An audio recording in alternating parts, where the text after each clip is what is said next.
Hello everyone, আসসালামু আলাইকুম। আজকে গরুর মাংস রান্না করব। প্রথমে দিয়ে দিলাম পরিমাণ মতো তেল। চুলা হিটটা একটু বাড়িয়ে দিই।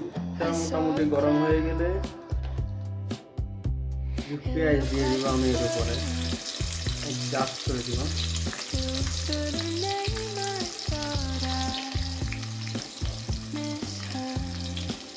মোটামুটি অনেকগুলো পেঁয়াজ দিয়ে দিলাম।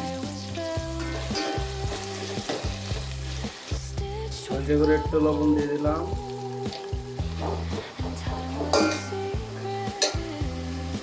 পেস্ট বাটা না সেন্সা ব্লেন্ড করা আদা রসুন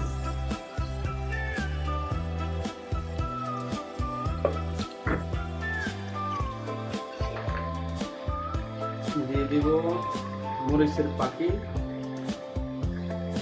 পরিমাণ একটু বেশি দিব আমি, কারণ আমি মরিচ খাই ভালো।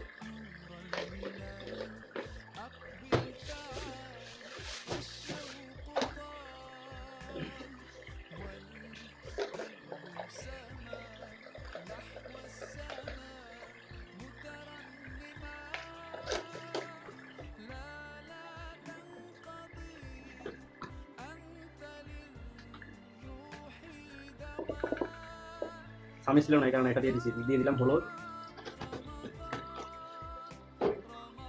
তার সাথে সাথে দিয়ে দেব ব্লেন্ড করা জিরা, এলাচ, দারচিনি সব এভরিথিং এর সাথে গেছে। আরো একটি উপকরণ, সেটা হচ্ছে ধনিয়া। দিয়ে দিলাম ধনিয়া। লবণ তো আগেই দিয়ে দিচ্ছি স্বাদ মতো, এখন আর লবণের কোনো প্রয়োজন নাই। একটু লড়া দিয়ে নেই।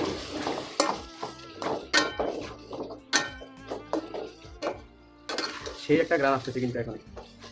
একটু পানি দিয়ে দিলাম হালকা করে।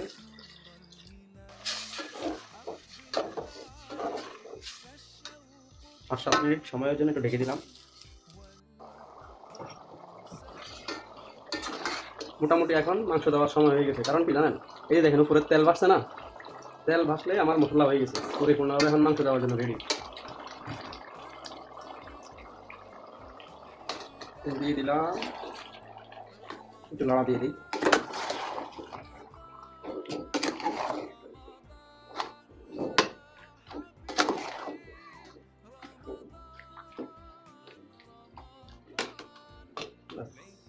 অটোমেটিক্যালি হয়ে যাবে। আবারও দিয়ে দিলাম। মিনিমাম 20-25 মিনিট পরে আমি ঢাকনা উঠাবো।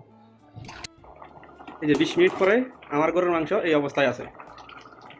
আরও 20 মিনিটের জন্য ঢেকে দিলাম। দেখি 20 মিনিট পরে আবার কোথায় গিয়ে দাঁড়ায়। দিলাম ঢেকে। পানি দেওয়ার সময় হয়ে গেছে। সাথেই গরম পানি করে রাখছি, শুধু এটার মধ্যে ঢেলে দিব।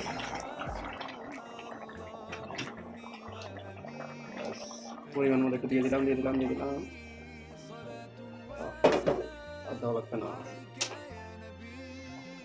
একদম ফুল হিট দিয়ে দিলাম। আস্তে আস্তে হতে হবে। অসাধারণ একটি গান আসতেছে, অসাধারণ।